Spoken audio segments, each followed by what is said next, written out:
నమస్తే welcome to SP news ముందుగా headlines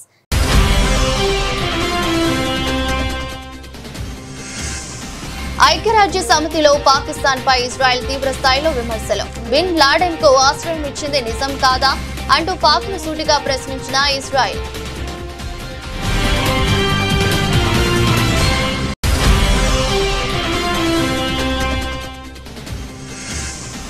operation సింధూర్లో మన ఆయుధాలే మనల్ని కాపాడాయన్న మోదీ ఉగ్రవాదాన్ని ప్రోత్సహించే వారికి మన సైన్యం గుణపాఠం చెప్పిందన్న ప్రధాని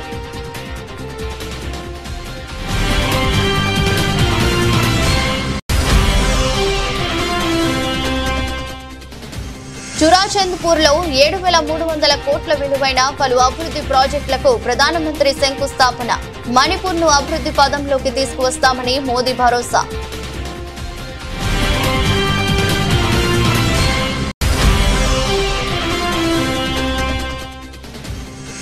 నేపాల్ సంక్షోభంపై ఉత్తరప్రదేశ్ ముఖ్యమంత్రి యోగి ఆదిత్యనాథ్ కీలక వ్యాఖ్యలు చిన్న సమస్యలను నిర్లక్ష్యం చేస్తే తీవ్ర పరిణామాలు తప్పవని హెచ్చరిక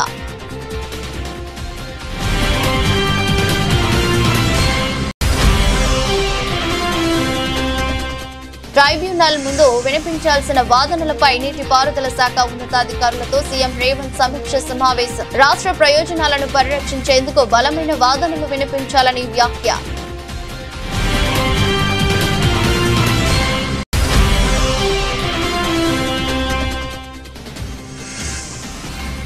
జిల్లా ఎస్పీలతో ముఖ్యమంత్రి చంద్రబాబు ఉన్నత స్థాయి సమావేశం శాంతి భద్రతల పరిరక్షణకే అత్యంత ప్రాధాన్యత అని స్పష్టీకరణ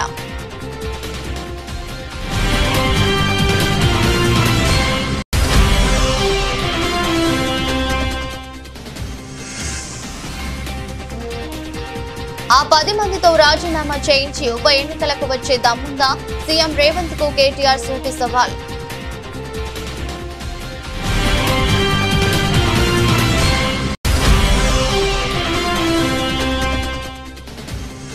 కాలేజీలను పూర్తి చేయలేని అసమర్థుడు CM Chandrababu pay for project కింద మెడికల్ కాలేజీలను అమ్మిస్తున్నారంటూ మాజీ మంత్రి సీదిరి అప్పలరాజు ధ్వజం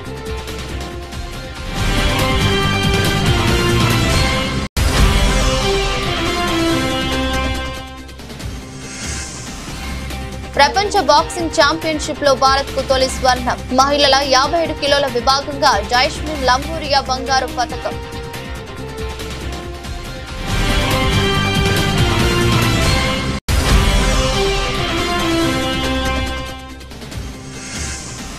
హైదరాబాద్ లో మిరాయ్ బ్లాక్ బస్టర్ థ్యాంక్స్ మెట్ మిరాయ్ అపూర్వ విజయం మరెన్నో సినిమాలు చేసే శక్తినిచ్చిందన్న నిర్మాత TG Vishwaprasad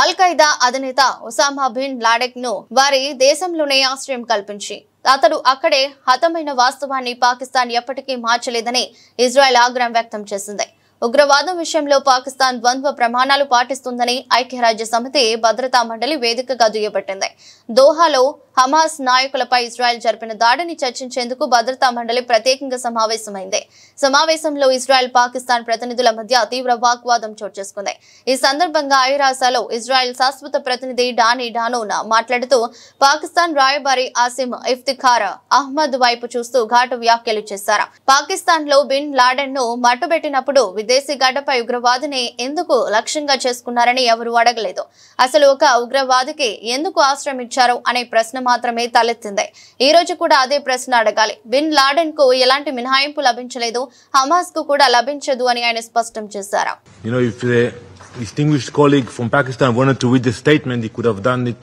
at the beginning of the session. But I want to refer to your words.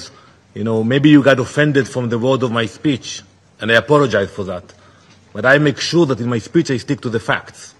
And the fact is that Osama bin Laden was killed in Pakistan. And no one condemned the US. And when other countries in this council attack terrorists, no one condemns them. And that is the issue of double standards. When you apply different standards on Israel, then the standard you apply on yourselves, that is the problem of this institution. So yes, you cannot change the fact that 9/11 happened, and today we mark this day. You cannot change the fact that Osama bin Laden was in Pakistan, and he was killed on your territory. But I would ask you, when you criticize us, and I'm sure it will continue in the future, think about the issue of double standards, which standards you apply to your country and which standards you apply to Israel. Thank you, Mr. President. దేశంలో తయారైన ఆయుధాలే operation Sindoor సమయంలో దేశాన్ని కాపాడాయని ప్రధానమంత్రి నరేంద్ర మోదీ స్పష్టం చేశారు. ఈ operation లో భారత సైన్యం కనబరిచిన ధైర్య సాహసాలను నైపుణ్యాన్ని ఆయన ప్రశంసించారు. మిజోరాం రాజధాని ఐజ్వాల్, మణిపూర్ రాజధాని ఇంఫాల్లో జరిగిన సభల్లో ప్రధాని ప్రసంగించారు. ఈ సందర్భంగా ఆయన మాట్లాడుతూ ఆపరేషన్ సింధూర్ ద్వారా మన సైనికులు ఉగ్రవాదాన్ని ప్రోత్సహించే వారికి గట్టి గుణపాఠం చెప్పారని అన్నారు. ఈ ఆపరేషన్ లో మన సైన్యం ప్రదర్శించిన శక్తిని, పరాక్రమాన్ని యావత్ ప్రపంచం చూస్తుందని తెలిపారు. ఈ విజయంలో మేడ్ ఇన్ ఇండియా ఆయుధాలు అత్యంత కీలక పాత్ర పోషించాయి. దేశ భద్రతకు మన ఆర్థిక వ్యవస్థ, తయారీ రంగం బలోపేతం కావటం చాలా ముఖ్యమని మోదీ వివరించారు.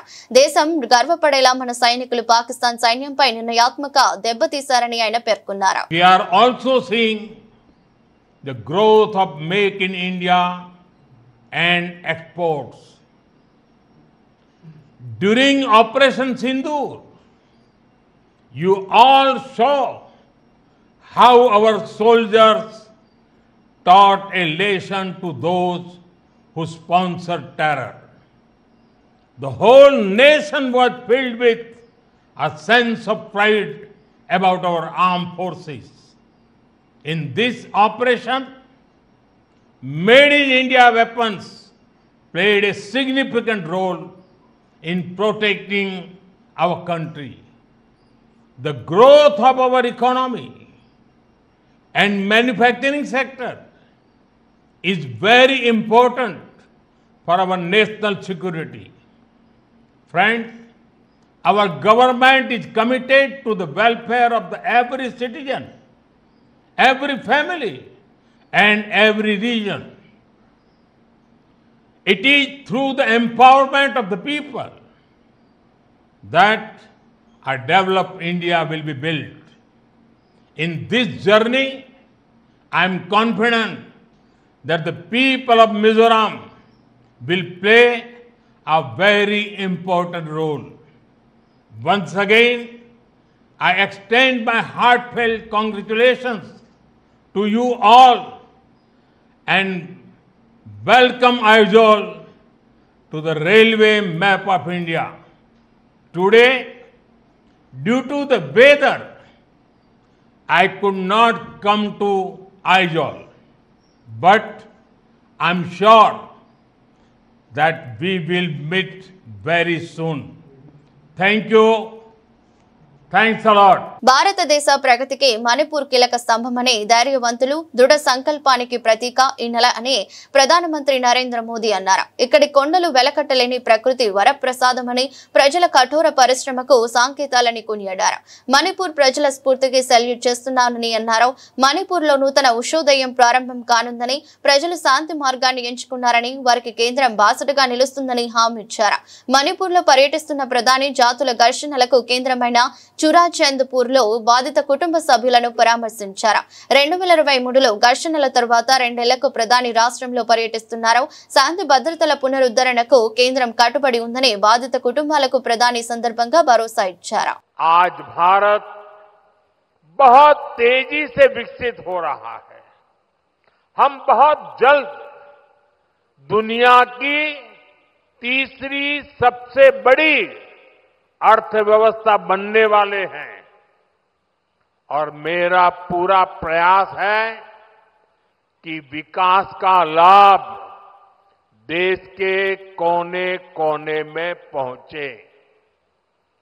एक समय था जब दिल्ली से घोषणाएं होती थी और उनको यहां पहुंचते पहुंचते दशकों लग जाते थे.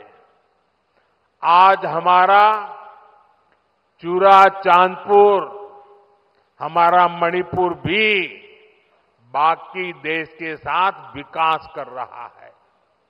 अब जैसे देश भर में गरीबों के लिए हमने पक्के घर बनाने की योजना शुरू की, इसका फायदा मणिपुर के भी हजारों परिवारों को मिला. यहां करीब 60,000 घर बन चुके हैं. इसी तरह इस क्षेत्र में पहले बिजली की कितनी समस्या होती थी, हमारी सरकार ने आपको इस परेशानी से मुक्ति दिलाने का प्रण लिया है। इसी का नतीजा है कि यहां मणिपुर में भी 1 लाख से अधिक परिवारों को मुफ्त बिजली कनेक्शन दिया गया है। साथियों, हमारी माताओं बहनों को पानी के लिए भी बहुत सारी मुश्किलें होती थी। इसके लिए हमने हर घर नल से जल स्कीम शुरू की। बीते सालों में 15 करोड़ से अधिक देशवासियों को नल से जल की सुविधा मिल चुकी है। मणिपुर में तो 7-8 साल पहले तक सिर्फ 25-30 हजार घरों में ही पाइप से पानी आता था, लेकिन आज यहां 3.5 लाख से अधिक घरों में नल से जल की सुविधा मिल रही है। मुझे विश्वास है कि बहुत जल्द मणिपुर के हर परिवार के घर में पाइप से पानी आने लगेगा। నేపాల్లో ఇటీవల చోటు చేసుకున్న తీవ్ర హింసాత్మక ఆందోళనలపై ఉత్తరప్రదేశ్ ముఖ్యమంత్రి యోగి ఆదిత్యనాథ్ స్పందించారు. చిన్న సమస్యలను నిర్లక్ష్యం చేస్తే ఎంతటి పెను ప్రమాదాలకు దారితీస్తాయో చెప్పడానికి నేపాల్ పరిణామాల యొక్క ఉదాహరణని ఆయన అన్నారు. లక్నోలోని Ram Manohar Lohia institute of medical sciences వ్యవస్థాపక దినోత్సవ కార్యక్రమంలో యోగి మాట్లాడుతూ ప్రజా ప్రతినిధులుగా మేము కూడా ప్రజల ఆగ్రహాన్ని ఎదుర్కొంటాం, వారి సమస్యలను ఓపికగా విని సరైన పరిష్కారాలు చూపాల్సిన బాధ్యత మాపై ఉందని అన్నారు. నేపాల్ పరిణామాలను ప్రస్తావిస్తూ నేపాల్లో ఏం జరిగిందో మీరంతా చూసే ఉంటారో. ఒక చిన్న సామాజిక మాధ్యమం అంశాన్ని మొదట అందరూ తేలిగ్గా తీసుకున్నారు, కానీ దాని పర్యవసానం ఎలా ఉంది, ఆ దేశ అభివృద్ధి పురోగతి ఎలా ఆగిపోయాయో గమనించాలి, ప్రజల జీవితాలతో ఎలా ఆడుకున్నారో చూడాలి. ఇలాంటి సంఘటనలు మరెక్కడా పునరావృతం కాకుండా ఉండాలంటే ప్రతి ఒక్కరూ తమ తమ రంగాల్లో అప్రమత్తంగా ఉండాలని యోగి హెచ్చరించారు. కేసీఆర్ నిర్లక్ష్యం కారణంగానే ఆంధ్రప్రదేశ్ కృష్ణా జలాలను తరలించకపోయిందని, ఏపీ అక్రమ తరలింపును ఆధారాలతో సహా కృష్ణా జల వివాదాల ట్రైబ్యునల్ ముందు నివేదించాలని తెలంగాణ ముఖ్యమంత్రి రేవంత్ రెడ్డి అన్నారు. కృష్ణా జలాల్లో తెలంగాణ రాష్ట్రానికి న్యాయమైన వాటా సాధించి తీరుతామని ఆయన స్పష్టం చేశారు. ఈ నెల 23 నుంచి 25 వరకు ఢిల్లీలో కృష్ణా జల వివాదాల ట్రైబ్యునల్ విచారణ జరగనున్న నేపథ్యంలో ట్రైబ్యునల్ ముందు వినిపించాల్సిన వాదనలపై నీటిపారుదల శాఖ ఉన్నతాధికారులతో ఆయన సమీక్ష సమావేశం నిర్వహించారు. ఈ సందర్భంగా మాట్లాడుతూ కృష్ణా జలాల్లో తెలంగాణ రాష్ట్రానికి రావాల్సిన నీటి వాటాను సాధించేందుకు గట్టిగా పట్టుబట్టాలని అధికారులకు సూచించారు. రాష్ట్ర ప్రయోజనాలను పరిరక్షించేందుకు అవసరమైన బలమైన వాదనలను వినిపించాలని ఆయన అన్నారు. కృష్ణా నదిపై చేపట్టిన ప్రాజెక్టుల వివరాలన్నింటినీ ట్రైబ్యునల్ ముందుంచాలని ఆదేశించారు. గతంలో సరైన శ్రద్ధ కనబరచకపోవడం వల్లే ఈ పరిస్థితి తలెత్తిందని ఆయన అన్నారు. కృష్ణా జలాల్లో వాటా సాధించడంలో కేసీఆర్ విఫలమయ్యారని, నీటి వాటాల విషయంలో ఆయన తెలంగాణకు ద్రోహం చేశారని విమర్శించారు. పాలమూరు, దిండి వంటి అనేక ప్రాజెక్టులను పెండింగ్ లో ఉంచారని ఆరోపించారు. రాష్ట్రంలో శాంతి భద్రతల పరిరక్షణకు అత్యధిక ప్రాధాన్యత ఇస్తామని, ఈ విషయంలో ఎలాంటి రాజీకి తావులేదని ముఖ్యమంత్రి నారా చంద్రబాబు నాయుడు స్పష్టం చేశారు. శాంతి భద్రతలు పటిష్టంగా ఉంటేనే రాష్ట్రానికి పెట్టుబడులు వస్తాయని, తద్వారా యువతకు ఉపాధి, ఉద్యోగ అవకాశాలు మెరుగుపడి రాష్ట్ర వృద్ధి రేటు పెరుగుతుందని ఆయన అన్నారు. జిల్లాల ఎస్పీలతో బదిలీల అనంతరం నిర్వహించిన ప్రత్యేక సమావేశంలో ఆయన పలు కీలక అంశాలపై దిశానిర్దేశం చేశారు. రాజకీయ ముసుగులో నేరాలకు పాల్పడే వారిని ఎట్టి పరిస్థితుల్లోనూ ఉపేక్షించవద్దని కఠినంగా హెచ్చరించారు. ప్రస్తుత సమాజంలో నేరాల స్వరూపం మారిందని, రాజకీయాలను అడ్డు పెట్టుకుని నేరాలు చేసే సంస్కృతి పెరిగిపోయిందని ముఖ్యమంత్రి ఆవేదన వ్యక్తం చేశారు. సీఎం రేవంత్ రెడ్డికి ఆయన భాషలో చెప్తేనే అర్థమవుతుంది. అయినా అట్లాంటి భాష మనం మాట్లాడలేం, కానీ తప్పదు, ఆయన కోసం మాట్లాడాలి. రేవంత్, నువ్వు మొగోడివైతే ఆ 10 మంది ఎమ్మెల్యేలతో రాజీనామా చేయించు. ఉప ఎన్నికలకు పోదాం, బై ఎలక్షన్లలో చూసుకుందాం. 10 ఏళ్ల కేసీఆర్ పాలన, 2 ఏళ్ల కాంగ్రెస్ పాలన, ఏది బాగుందో తేల్చుకుందాం. ఉప ఎన్నికల్లో దమ్ముంటే గెలిచి చూపించు అంటూ గద్వాల తేరు మైదానం నుంచి బీఆర్ఎస్ వర్కింగ్ ప్రెసిడెంట్ కేటీఆర్ సవాల్ విసిరారు. గద్వాల జిల్లా కేంద్రంలో ఏర్పాటు చేసిన గద్వాల గర్జన సభలో ఆయన మాట్లాడుతూ ప్రజల ఆకాంక్షలు అభిప్రాయాలను తుంగలో తొక్కి వ్యక్తిగత అవసరాల కోసం పార్టీలు మార్చిన ఎమ్మెల్యేలకు ప్రజాకోర్టులో శిక్ష తప్పదని హెచ్చరించారు. పార్టీలు మారిన ఆ 10 మంది ఎమ్మెల్యేల పరిస్థితి దయనీయంగా ఉన్నదని, అసలు వారు ఏ పార్టీలో ఉన్నారో చెప్పుకోలేని దుస్థితిలో ఉన్నారని ఎద్దేవా చేశారు. అన్ని వర్గాల ప్రజలను మోసం చేసిన కాంగ్రెస్ పార్టీ పరిపాలన చూసి పార్టీ మారిందా అని ప్రశ్నల వర్షం కురిపించారు. కాంగ్రెస్ నేతలు యూరియాను బ్లాక్ లో అమ్ముకుంటున్నారని, గ్రూప్ 1 ఉద్యోగాలను కూడా అమ్ముకున్నారని ఆరోపించారు. ముఖ్యమంత్రి రేవంత్ రెడ్డి గారిని అడుగుతా ఉన్నా, మీకేమన్నా కొద్దిగా రేషం ఉందా, పౌరుషం ఉందా అని అడుగుతా ఉన్నా. మీరే కదా అన్నాడు ఎమ్మెల్యేలు పార్టీ మారినారు కాంగ్రెస్ వాళ్ళని చెప్పి, మీరే కదా మాట్లాడింది. ఎమ్మెల్యేలు పార్టీ మారిన వాళ్ళని రాళ్లతోని కొట్టి చంపమని అన్నాడు. మరి వీళ్ళు ఎవరు చంపాలి రాళ్ళని? ఎవరిని కొట్టాలా? ఈ రోజు మీరే కదా అన్నారు అన్నాడు. ఆ ఇంటి మీద వాళ్ళని కాకి ఈ ఇంటి మీద వాళ్ళద్దన్నారు. మరి 10 మంది కాకుల్ని ఎందుకు చేర్చుకున్నావని నేను అడుగుతా ఉన్నా. ఈ 10 మంది కాకులు ఇవాళ ఎటు కాకుండా పోయినారు. వీళ్ళు ఇలా గట్టిగా పోయి అడిగినావు అనుకో నువ్వు ఏ పార్టీ అని. ఇప్పుడు 2 లింగాలు ఉంటాయి నాకు తెలిసి అయితే, ఒకటి భూలింగం, రెండోది స్త్రీలింగం, అంతేనా? ఇప్పుడు మరి ఏ లింగాలు వీళ్ళు? ఎవరు వీళ్ళు? ఎటుగాని పరిస్థితిలో ఇరుక్కొని పోయినారు. ఏ పార్టీ చెప్పలేరు, ఎమ్మెల్యేలో కాదో చెప్పలేరు. స్పీకర్ కాడ ఒక మాట, ప్రజల కాడ ఒక మాట, బయటికి వస్తే ఒక మాట, ముఖ్యమంత్రి కాడికి వస్తే కాళ్ళు మొక్కేది. గిందుక మిమ్మల్ని గెలిపించింది. తప్పకుండా అందుకే గద్వాల చైతన్యం ఉన్న ప్రాంతం, తప్పకుండా మీ చైతన్యాన్ని చూపెట్టాలి. రేపు మీ ఉప ఎన్నిక ఒక 6-9 నెలల్లో వస్తుందేమో గానీ లోకల్ బాడీ ఎలక్షన్లు ఇంకా ముందే వస్తాయి. ఇక్కడ జెడ్పీటీసీ ఎలక్షన్లు, ఎంపీటీసీ ఎలక్షన్లు, సర్పంచ్ ఎన్నికలు, మున్సిపల్ ఎలక్షన్లు తొందరలోనే రాబోతా ఉన్నాయి. నేను ప్రార్థిస్తా ఉన్నా, ఇక్కడ ఎవరు అభ్యర్థి అయినా మీ గద్వాల బిడ్డనే అవుతాడు. రైతుల యూరియా అమ్ముకుంటున్నారు, పిల్లల గ్రూప్ 1 ఉద్యోగాలు కూడా అమ్ముకున్నారు. గ్రూప్ 1 లో కుంభకోణం జరిగిందని, గ్రూప్ 1 పరీక్షల్లో 563 ఉద్యోగాలుంటే వాటిని కూడా అమ్ముకున్నారని చెప్పి మన ఆర్ఎస్ ప్రవీణ్ కుమార్ గారు పోతే పిల్లల దగ్గరికి వాళ్ళు చెప్తా ఉన్నారు. ఒక్కొక్క ఉద్యోగం, డిప్యూటీ కలెక్టర్ ఉద్యోగం 3 కోట్ల రూపాయలకు అమ్ముకొని మొత్తం 563 ఉద్యోగాలంటే దగ్గర 1700 కోట్ల రూపాయలు ఇలా దండుకున్నారు కాంగ్రెస్ నాయకులు. రాష్ట్రంలో 17 ప్రభుత్వ మెడికల్ కాలేజీలను ఆర్థిక ఇబ్బందులు లేకుండా పూర్తి చేసేందుకు సీఎంగా వైఎస్ జగన్ పక్కా ప్రణాళికను అమలు చేస్తే కూటమి ప్రభుత్వంలో సీఎం చంద్రబాబు వాటిని ముందుకు తీసుకువెళ్లకుండా కుట్రతోనే సేఫ్ క్లోజ్ పేరుతో మూసేశారని మాజీ మంత్రి వైఎస్ఆర్సీపీ డాక్టర్స్ వింగ్ అధ్యక్షుడు సీదిరి అప్పలరాజు మండిపడ్డారు. తాడేపల్లి వైఎస్ఆర్సీపీ కేంద్ర కార్యాలయంలో మీడియాతో మాట్లాడుతూ వేల కోట్ల రూపాయల ఆస్తులతో ఉన్న ఈ కాలేజీలపై కన్నేసిన చంద్రబాబు తనకు కావాల్సిన వారికి వీటిని కట్టబెట్టే జేబులు నింపుకునేందుకు దిగజారిపోయాడని ఆగ్రహం వ్యక్తం చేశారు. పీపీపీ మోడల్ అంటేనే పే ఫర్ ప్రాజెక్ట్ అని, ఒకవైపు ప్రభుత్వ మెడికల్ కాలేజీలను గంపగుత్తుగా ప్రైవేటు వారికి అమ్మేస్తూ అలాంటిదేమీ లేదని పచ్చి అబద్దాలు మాట్లాడుతున్నారని ధ్వజమెత్తారు. ప్రైవేటైజేషన్ ఏ సక్సెస్ స్టోరీ అంటూ ఆయన హయాంలో ఏ ఆర్గనైజేషన్ ని ప్రైవేటైజ్ చేశాము, ప్రైవేట్ వ్యక్తుల చేతిలో పెట్టాము, చాలా అద్భుతంగా మేము పెట్టామని ఆయనకైనా పొగిడించుకుంటూ ఆయన రాయించినటువంటి పుస్తకం. ప్రభుత్వాస్తుల్ని అమ్మేయడం అనేది ఒక గొప్ప విజయం అని చెప్పి ఆయనకైనా పొగిడించుకుంటూ రాసుకున్నటువంటి పుస్తకం ఇది. టోటల్ 99 నుంచి 2004 వరకు, 1999 నుండి 2004 వరకు ఫేజ్ 1, ఫేజ్ 2 2 ఫేజుల్లో సుమారుగా 100 ఆర్గనైజేషన్స్ ని ప్రైవేట్ వ్యక్తులకు అమ్మినటువంటి చరిత్ర చంద్రబాబు నాయుడు గారు. ప్రైవేటైజేషన్ అంటే అందరికి అర్థమైపోద్దని పేర్లు మార్చి మాట్లాడుతూ ఉంటాడు. డిజిన్వెస్ట్మెంట్ అంటాడు, అంటే పెట్టుబడుల ఉపసంహరణ. సాధారణ ప్రజలకు ఎవరికి అర్థమవుతుంది? Disinvestment. PPP, public private partnership. నాకు తెలిసి అది అర్థం మార్చారు వీళ్ళు. పీపీపీ అన్నదానికి pay per project, pay per project అంటే ఒక్కో ప్రాజెక్ట్కి ఎంతెంత నువ్వు పే చేయి, నువ్వు తీసుకో. ఇది కొత్త పీపీపీ అర్థం. ఇది చేసేదేంటి? ప్రభుత్వ ఆస్తులనేమో ప్రైవేట్ వ్యక్తుల చేతిలో పెట్టడం.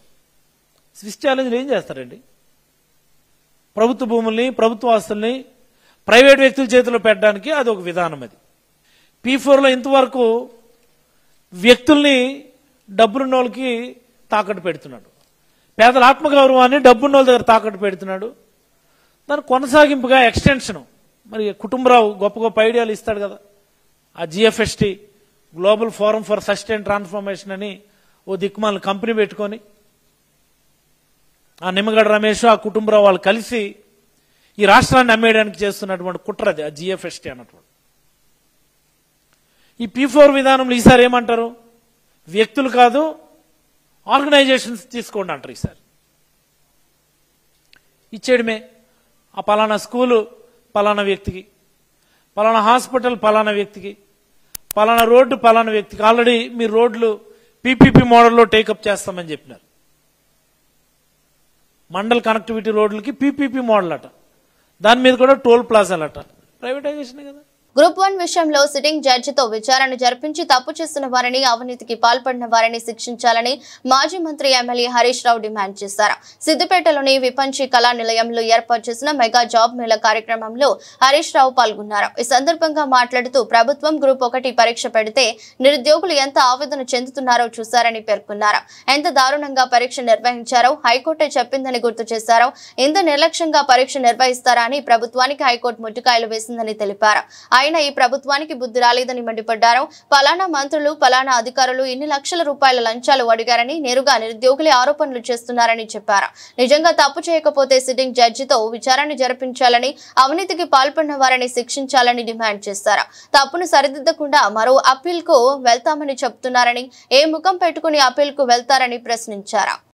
గ్రూప్ 1 ఎగ్జామ్స్ పెడితే రాష్ట్ర ప్రభుత్వం ఇవాళ విద్యార్థులే చెప్తున్నారు, నిరుద్యోగ యువకులు గ్రూప్ 1 ఎగ్జామ్ రాసిన వాళ్ళు ఒక్కొక్కరి దగ్గర ఎన్ని లక్షల రూపాయల లంచాలు అడిగారు, పరీక్ష ఏ రకంగా నిర్వహించారు, ఎంత దారుణంగా పరీక్ష నిర్వహించారో నేను చెప్పట్లేదు, హైకోర్టే మొట్టికాయలేసి ప్రభుత్వాన్ని చెప్పింది. ఇంత నిర్లక్ష్యంగా గ్రూప్ 1 నిర్వహిస్తారా అని చెప్పి హైకోర్టు మొట్టికాయలు వేసినా ఇంకా ఈ ప్రభుత్వానికి బుద్ధి రాలేదు, సోయి రాలేదు. ఇంకా దాని మీద అప్పీల్కి పోతామంటున్నారు. ఇంకా ఏ ముఖం పెట్టుకొని అప్పీల్ పోతారు?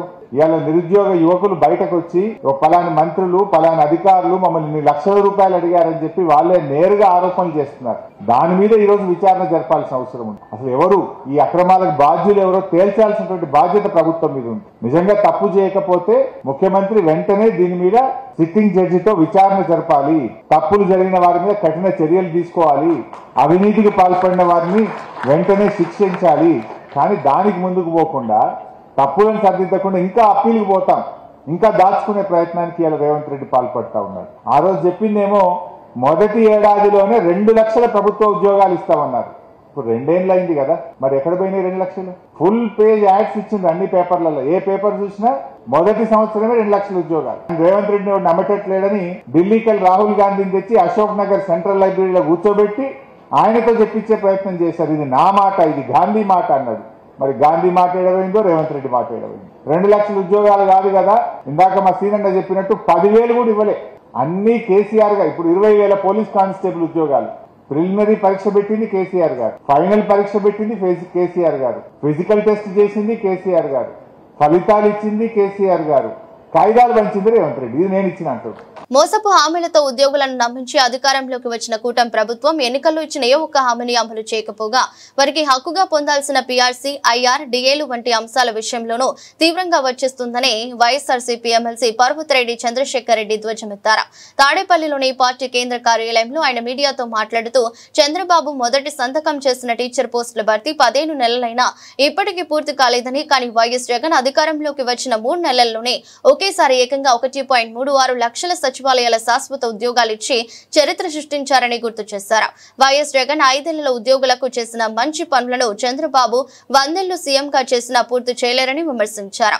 ఉద్యోగులకు పెండింగ్ బకాయిలు 30,000 కోట్లు తక్షణం చెల్లించాలని ఎమ్మెల్సీ చంద్రశేఖర్ రెడ్డి డిమాండ్ చేశారు. అలానే నాడు నేడు ద్వారా అదొక గొప్ప పథకం. మన ఎవరో ఒక మంత్రి అంటా ఉన్నారు, నాడు నేడులో డబ్బులు తగలేస్తున్నారని. కొంచెమన్నా మాట్లాడేటప్పుడు తెలివితేటలు జ్ఞానం ఉండాలా. గతంలో ఒక గవర్నమెంట్ స్కూల్లో చదువుతా ఉన్నప్పుడు కింద ఎప్పుడు కూడా ఫ్లోరింగ్ ఉండేది కాదు, పెచ్చులు ఎప్పుడు ఊడిపడతాయో తెలియదు. కనీసం మహిళా టీచర్లు బాత్రూమ్కి వెళ్లాలంటే పక్కిళ్లలోకి పోయేటువంటి పరిస్థితి.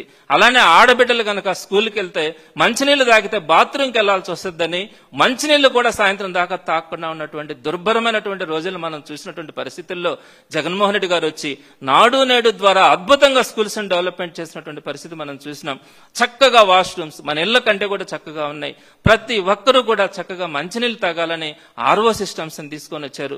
ఫ్యాన్స్, లైట్స్, డిజిటల్ బోర్డ్స్, ఈ విధంగా అద్భుతమైనటువంటి స్కూల్స్ ని మనం డెవలప్ చేసుకొని ఒక మంచి వర్క్ అట్మాస్ఫియర్ ని తీసుకొని రావడం వల్ల ప్రతి టీచర్ కూడా, ప్రతి ఎంప్లాయీ కూడా స్వేచ్ఛగా, సంతోషంగా వర్క్ చేసుకునే పరిస్థితిని జగన్మోహన్ రెడ్డి గారు తీసుకొని వస్తే ఈ రోజు మీరు ఏం చేస్తున్నారు? వాటన్నింటినీ కూడా మెయింటెనెన్స్ లేకుండా ఈ రోజు మరలా పాత రోజులని తిరిగి పరిస్థితి మీరు రోజు మనం తీసుకొని వచ్చినారు. ఇంతకంటే దౌర్భాగ్యం ఎక్కడైనా ఉంటుందా?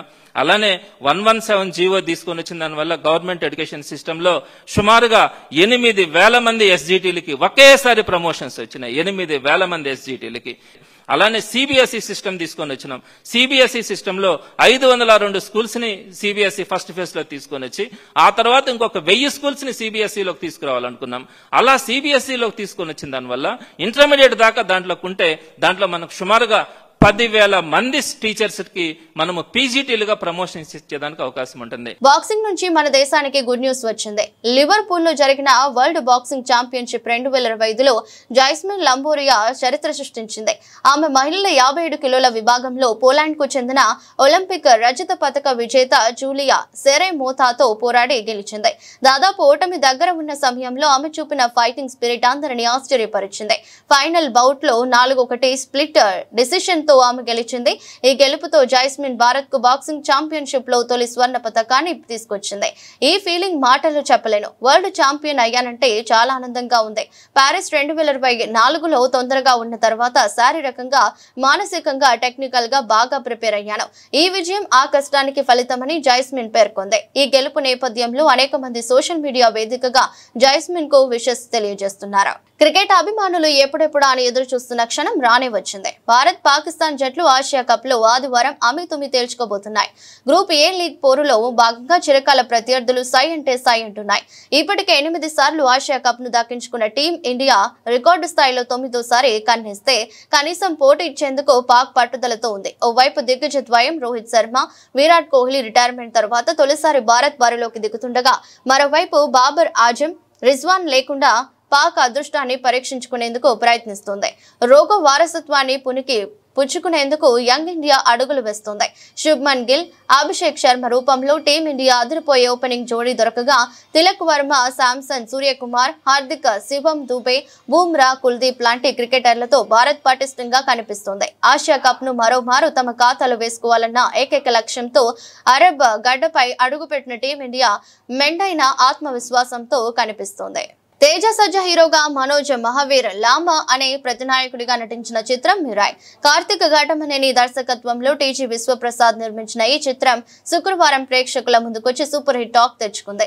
తొలి రోజు 27 కోట్లు వసూలు చేసింది. ఈ నేపథ్యంలో చిత్ర బృందం సక్సెస్ మీట్ నిర్వహించింది. మనోజ్ మాట్లాడుతూ ఈరోజు ఎంతో ఆనందంగా ఉంది. 12 ఏళ్ల తర్వాత సక్సెస్ తో నా ఫోన్ మోగుతూనే ఉంది. అభినందనలు వస్తున్నప్పటికీ నాకు ఇదంతా కలలా ఉందన్నారు.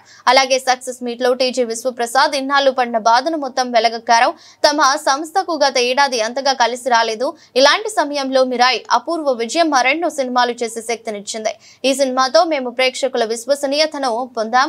అది మాకు చాలా ఆనందాన్ని ఇస్తుందని అన్నారు నిర్మాత టీజీ విశ్వప్రసాద్. మిరాయ్ చిత్రాన్ని ప్రేక్షకులు గుండెల్లో పెట్టుకున్నారని దర్శకుడు కార్తిక్, నిర్మాత విశ్వప్రసాద్ గారి ఎమోషనల్ సపోర్ట్ వల్ల ఈ సినిమా ఇంత గొప్పగా వచ్చిందని హీరో తేజ సజ్జా తెలిపారు. మీరున్నారు కాబట్టి నేనున్నాను, మీరందరూ ఎంకరేజ్ చేశారు కాబట్టి నేను సినిమాలు చేయగలుగుతున్నాను, నేను ఇక్కడ ఉండగలుగుతున్నాను.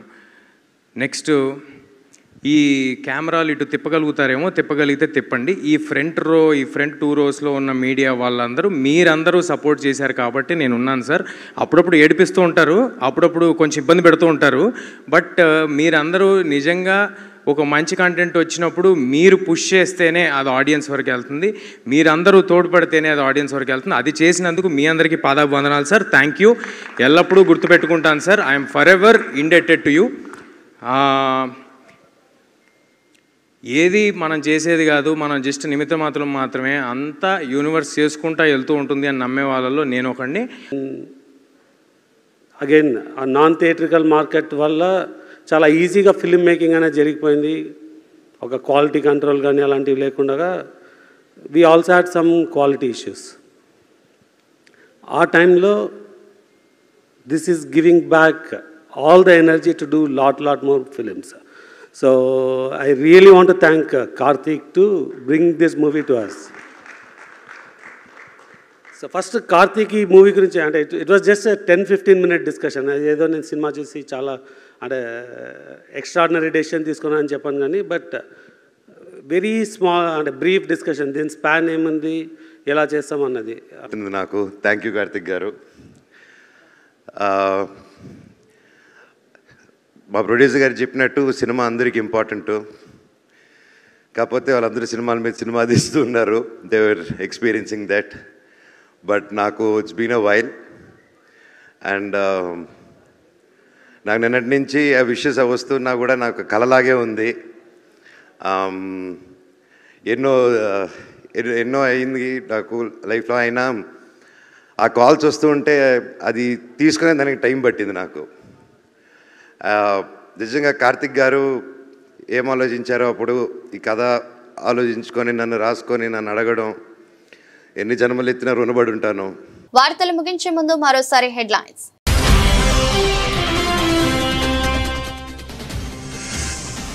ఐక్యరాజ్య సమితిలో పాకిస్తాన్ పై ఇజ్రాయెల్ తీవ్ర స్థాయిలో విమర్శలు. బిన్ లాడెన్ కు ఆశ్రయం ఇచ్చింది నిజం కాదా అంటూ పాక్ ను సూటిగా ప్రశ్నించిన ఇజ్రాయెల్.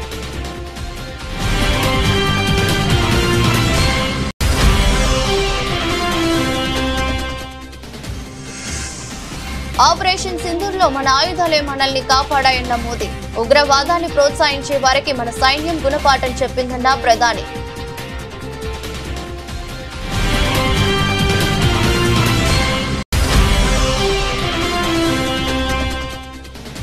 చురాచంద్పూర్లో 7,300 కోట్ల విలువైన పలు అభివృద్ధి ప్రాజెక్టులకు ప్రధానమంత్రి శంకుస్థాపన. మణిపూర్ను అభివృద్ధి పదంలోకి తీసుకువస్తామని మోదీ భరోసా.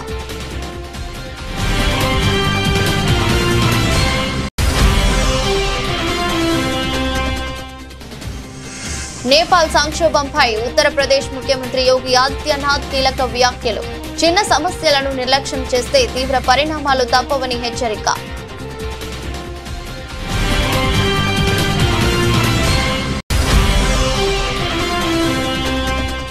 ట్రైబ్యునల్ ముందు వినిపించాల్సిన వాదనలపై నీటిపారుదల శాఖ ఉన్నతాధికారులతో సీఎం రేవంత్ సమీక్ష సమావేశం. రాష్ట్ర ప్రయోజనాలను పరిరక్షించేందుకు బలమైన వాదనలు వినిపించాలని వ్యాఖ్య.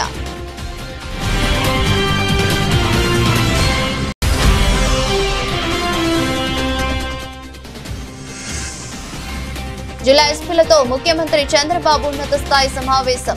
శాంతి భద్రతల పరిరక్షణకే అత్యంత ప్రాధాన్యత అని స్పష్టీకరణ.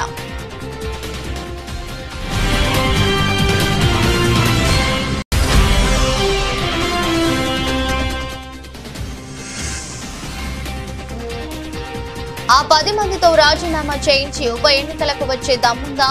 సీఎం రేవంత్ కు కేటీఆర్ సూటి సవాల్.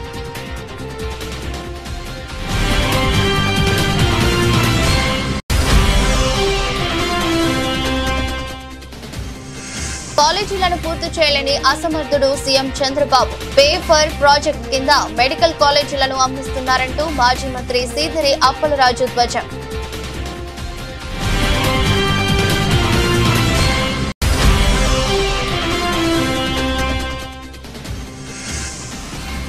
ప్రపంచ బాక్సింగ్ ఛాంపియన్షిప్ లో భారత్ కు తొలి స్వర్ణం. మహిళల 57 కిలోల విభాగంగా జైస్మిన్ లంబూరియా బంగారు పతకం.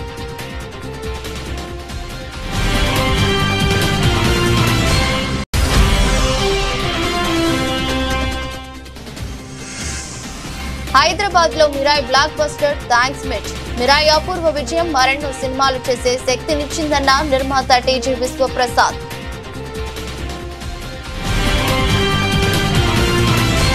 ఇదరస్ట్ బులెటిన్. మరో బులెటిన్ లో మళ్ళీ కలుద్దాం. అంతవరకు సెలవు. నమస్కారం.